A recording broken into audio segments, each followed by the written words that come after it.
আওয়ামী লীগ সরকারের শেষ মেয়াদে 2024 সালের জুন মাসে ভারত বাংলাদেশের মধ্যে রেল ট্রানজিট সমঝোতা স্মারক সই হয়।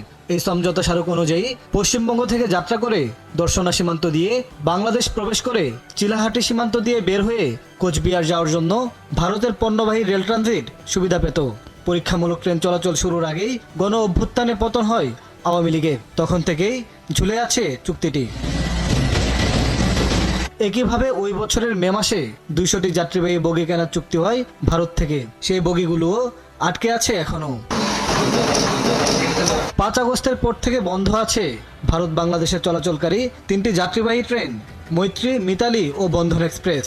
ট্রেন চালাতে ঢাকা আগ্রহ দেখিয়ে চিঠি দিলেও সাড়া নেই দিল্লির। এমন প্রেক্ষাপটে রেল সম্পর্ক নিয়ে সোমবার থেকে দিল্লিতে শুরু হয়েছে দুই দেশের বৈঠক। বাংলাদেশের 5 সদস্যের একটি দল এতে অংশ নিয়েছে। 3 দিনের এই আলোচনায় বাংলাদেশ থেকে জোর দেওয়া হচ্ছে 3টি যাত্রীবাহী ট্রেন চালু, বন্ধন এক্সপ্রেসের ভিসা চেকিং স্থান পরিবর্তন, কেনা বগি দেশে আনা সহ কয়েকটি বিষয়ের। খুলনা থেকে একটি ট্রেন, যাত্রীবাহী ট্রেন কলকাতায় যায়। এটার ইমিগ্রেশনটা এখন যশোরে হচ্ছে।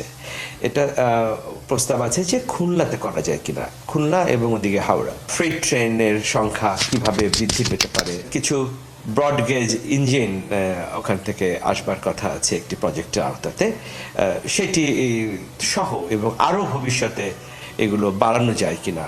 আর ভারত জোর দিচ্ছে বাংলাদেশের ভেতর দর্শনা চিলাহাটি ট্রানজিটের বিষয়টি। আগের সরকারের সময় বিভিন্ন দিক দিয়ে ট্রানজিটের কথা হয়েছিল।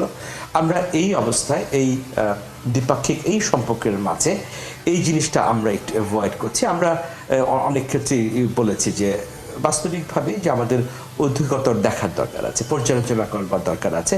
রেল খাত সম্পর্ক উন্নয়নের এই বৈঠকে বাংলাদেশ থেকে অংশ নেওয়া দলে নেই জননিরাপত্তা বিভাগ ও পররাষ্ট্র মন্ত্রণালয়ের কেউ। তাই এই বৈঠকটিকে অনেক কর্মকর্তাই নিয়ম রক্ষার সফর হিসেবেও দেখছেন।